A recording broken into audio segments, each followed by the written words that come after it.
Lanjut yang nomor 3, wacana penerapan syariat Islam secara kafah atau total di Indonesia telah menjadi topik yang kontroversial dan memicu ketidakharmonisan antara berbagai kelompok Islam, baik moderat, puritan maupun liberal. Kelompok puritan. Pandangan kelompok ini umumnya mendukung penerapan syariat Islam secara total. Mereka percaya bahwa penerapan syariat Islam akan membawa keadilan dan kebaikan dalam masyarakat. Contohnya, ormas seperti Hizbut Tahrir Indonesia atau HTI dan beberapa bagian dari Front Pembela Islam atau FPI mendukung agenda ini. Kelompok moderat. Pandangan kelompok moderat cenderung mendukung penerapan nilai-nilai Islam yang sesuai dengan kontribusi dan prinsip-prinsip demokrasi Pancasila. Mereka lebih fokus pada penerapan syariat yang bersifat moral dan etika daripada hukum pidananya. Contohnya Nahdlatul Ulama atau NU. Muhammadiyah. Contohnya NU dan Muhammadiyah, dua organisasi Islam terbesar di Indonesia mendukung pendekatan ini. Kelompok liberal.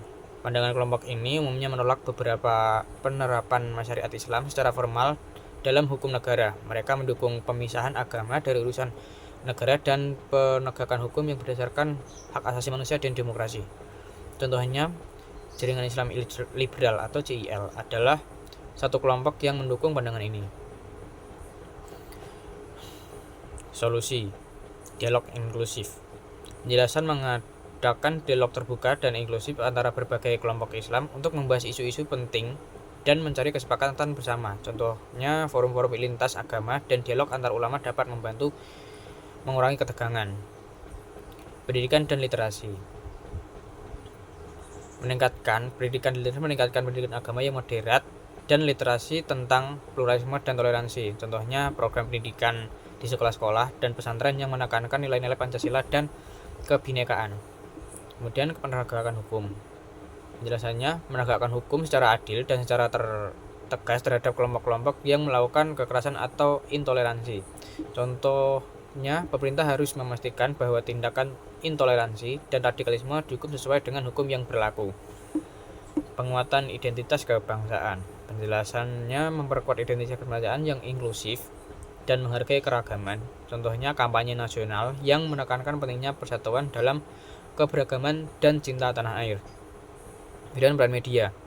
Penjelasannya, media harus memainkan peran konstruktif dalam mempromosikan dialog dan menghindari pemberitaan yang memprovokasi konflik. Contohnya, program televisi dan artikel yang mendukung toleransi dan pluralisme. Kesimpulannya, penerapan syariat Islam secara kafah di Indonesia tetap menjadi isu yang kompleks dan sensitif. Untuk menjaga antara kelompok-kelompok Islam yang berbeda, diperlukan pendekatan yang inklusif, dialog yang terbuka, pandangan yang moderat, penegakan hukum yang tegas, penguatan identitas kebangsaan yang menghargai pluralisme. Upaya bersama ini diharapkan dapat menciptakan masyarakat Indonesia yang lebih harmonis dan damai sesuai dengan prinsip-prinsip Pancasila.